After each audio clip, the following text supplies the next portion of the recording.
Very very good evening dear friends, welcome to success with Sagar. मैं प्रिया आप लोग का स्वागत करती हूँ आपके अपने यूट्यूब चैनल सक्सेस विद सागर में। आज के सेशन में मैं 15 क्वेश्चंस कराने वाली हूँ जो कि हिस्ट्री से है। 6 बजे आपको ज्योग्राफी का सेशन मिलती थी, लेकिन आज यहाँ हिस्ट्री का सेशन होगा। तो फ्रेंड्स आप लोग इस सेशन को एंड तक जरूर देखना और सेशन को देखते समय एक लाइक एक कमेंट जरूर कर दीजिएगा, ये आप लोग का ड्यूटी बनता है। और बता दूं कि ये उन सारे स्टूडेंट के लिए है जो railway, SSC, Bihar SI mains का तैयारी कर रहे हैं, बिहार दरोगा का तैयारी कर रहे हैं। तो फ्रेंड्स उन सारे स्टूडेंट के लिए हेल्पफुल रहने वाला है। रिपीटेड क्वेश्चंस मैं करवा रही हूँ, अच्छे लेवल की सिलेक्टिव क्वेश्चंस। तो फ्रेंड्स सेशन को एंड तक जरूर देखना। देखते हैं सेशन का पहला क्वेश्चन है, तंत्र मंत्र किस वेद में वर्णित किया गया है? तंत्र मंत्र किस वेद में संग्रहित है? अगर आप लोग को आंसर पता है तो कमेंट में जवाब दे सकते हो। इसका आंसर हो जाएगा अथर्ववेद, यानी कि जादू टोना का जो वर्णन है अथर्ववेद में है। और फ्रेंड्स वेद की जो संख्या है 4 है, जो कि ऋग्वेद, अथर्ववेद, सामवेद, अर्जुवेद। तो आपको याद रखना है। और सबसे पुराना पूछा जाए तो वो ऋग्वेद हो जाएंगे। और देखते हैं कि भारतीय संगीत का जनक किस वेद को कहा जाता है, तो वो सामवेद को कहा जाता है। गायत्री मंत्र किस वेद से लिया गया है, तो वो ऋग्वेद से लिया गया है। सबसे पुराना वेद जो है ऋग्वेद है, तो आपको याद रखना है। आप लोग नोट डाउन कर ले ताकि आपको रिवीजन करने में मदद मिलेगी। नेक्स्ट क्वेश्चन है, भारतीय संगीत का जनक है, तो ये हो जाएंगे सामवेद। बढ़ते हैं नेक्स्ट क्वेश्चन है, गायत्री मंत्र लिया गया है। गायत्री मंत्र जो लिया गया है किस वेद से लिया गया है? तो ये ऋग्वेद से लिया गया है। बहुत ही इंपॉर्टेंट क्वेश्चन है। और बता दूं कि गोत्र शब्द जो मिलता है वो अथर्ववेद से मिलता है, जिसमें जादू टोना का वर्णन है अथर्ववेद, यानी कि गोत्र शब्द जो मिलता है वो अथर्ववेद से मिलता है। तो इंपॉर्टेंट फैक्ट है, आपको नोट डाउन जरूर करना है। नेक्स्ट क्वेश्चन है, भागवत धर्म के प्रवर्तक कौन थे? तो ये कृष्ण हो जाएंगे। भागवत धर्म के प्रवर्तक जो थे ये कृष्ण थे, बहुत इंपॉर्टेंट है। और बता दो कि आर्यों के जानकारी का स्रोत जो है ऋग्वेद से ही है। ये हिस्ट्री से क्वेश्चंस है, इसीलिए मैं इससे जुड़े फैक्ट भी बता दे रही हूँ, तो आपको याद रखना है। नेक्स्ट क्वेश्चन है, भक्ति आंदोलन का प्रारंभ हुआ था आर्यों के काल में हुआ था या अलवर संतों ने किया था? किसके काल में हुआ था या किसी में नहीं हुआ था? अगर आप लोग को आंसर पता है तो कमेंट कर सकते हो। ये अलवर संतों के काल में हुआ था। भक्ति आंदोलन का जो प्रारंभ हुआ था वो अलवर संतों के काल में हुआ था। बहुत ही इंपॉर्टेंट क्वेश्चन है, वीवीआई लगा लीजिए। ये क्वेश्चन कोई ना कोई एग्जाम में पूछा जाएगा, तो इंपॉर्टेंट है, आपको याद रखना है। नेक्स्ट क्वेश्चन है, आर्यों की जानकारी का स्रोत किस वेद से मिलती है? तो ये ऋग्वेद से मिलती है। बहुत इंपॉर्टेंट है। आर्यों का जो जानकारी मिलता है, भारत कैसे आया था, आर्यों कब आए थे, वो ऋग्वेद में दर्शाया हुआ है, तो ऋग्वेद से मिलती है। तो इंपॉर्टेंट है, आपको याद रखना है। और बता दें ऋग्वेद में सर्वाधिक बार वर्णित नदी जो है सिंधु है, लेकिन ऋग्वेद में वर्णित सबसे पवित्र नदी पूछा जाए तो वो सरस्वती हो जाएगा। अधिक बार वो सिंधु हो जाएगा और पवित्र नदी पूछा जाएगा तो सरस्वती हो जाएगा। इंपॉर्टेंट है, याद रखना है। नेक्स्ट क्वेश्चन है, सत्यमेव जयते लिया गया है। सत्यमेव जयते जो लिया गया है किस वेद से लिया गया है या कहां से लिया गया है? आप लोग को पता है तो कमेंट जरूर करें। सत्यमेव जयते जो लिया गया है फ्रेंड्स, मुंडकोपनिषद से लिया गया है। रिपीटेड क्वेश्चन है, याद रखना है, बहुत इंपॉर्टेंट क्वेश्चन है। और फ्रेंड्स बता दें कि प्राचीन हिंदू विधि का लेखक कौन सा है, तो मनु है।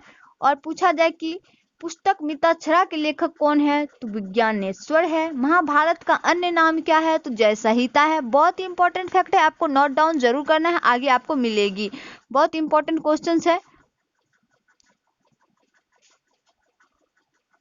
नेक्स्ट क्वेश्चन है, प्राचीन हिंदू विधि का लेखक कौन है? अभी अभी मैंने बताया, आप लोग सुना होगा तो आंसर जरूर करेंगे कमेंट में। ये हो जाएंगे मनु। प्राचीन हिंदू विधि का लेखक अगर पूछ लिया जाए तो वो हो जाएंगे मनु।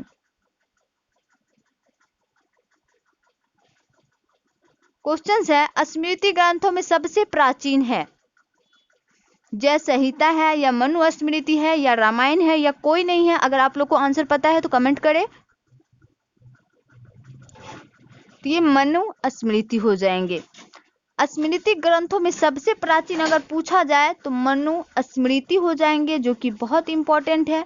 और फ्रेंड्स, महाभारत के अगर अनुवाद जो किया था फारसी में वो रजनामा ने किया था, और महाभारत का रचना जो किया था वेद व्यास के द्वारा किया गया था। इंपॉर्टेंट है, पूछा जाता है। और महाभारत का ही दूसरा पुराना नाम है जय संहिता। महाभारत का पुराना नाम है जय संहिता, तो इंपॉर्टेंट है, आपको याद रखना है। क्वेश्चन है, मिताक्षरा पुस्तक के लेखक कौन है? ये हो जाएंगे विज्ञानेश्वर हो जाएंगे। मिताक्षरा पुस्तक के लेखक कौन है? तो वो हो जाएंगे विज्ञानेश्वर। कालिदास द्वारा लिखा गया था अभिज्ञानम शकुंतलम पुस्तक लिखा गया था कालिदास के द्वारा। और धन्वंतरी जो है, धन्वंतरी औषधि का देवता कहा जाता है, तो इंपॉर्टेंट है, आपको याद रखना है। एक पुस्तक है लीलावती के लेखक हमेशा पूछा जाता है, जिसका लेखक है भास्कराचार्य लीलावती पुस्तक के लेखक है, तो इंपॉर्टेंट है, आपको याद रखना है। क्वेश्चन है, महाभारत का अन्य नाम है, अभी मैंने बताया महाभारत का अन्य नाम हो जाएंगे रजनामा। और महाभारत का रचना किसने किया था? तो वेद व्यास ने किया था महाभारत का रचना, तो इंपॉर्टेंट है। और फारसी में अनुवाद किसने किया था? तो वो हो जाएंगे रजनामा, तो इंपॉर्टेंट है। इसका आंसर हो जाएगा जय संहिता। महाभारत का अन्य नाम जो है जय संहिता है। क्वेश्चन से नेक्स्ट, आर्यों का भारत में आगमन कब हुआ था? कितने ईसा पूर्व हुआ था? ये 1500 ईसा पूर्व आए थे।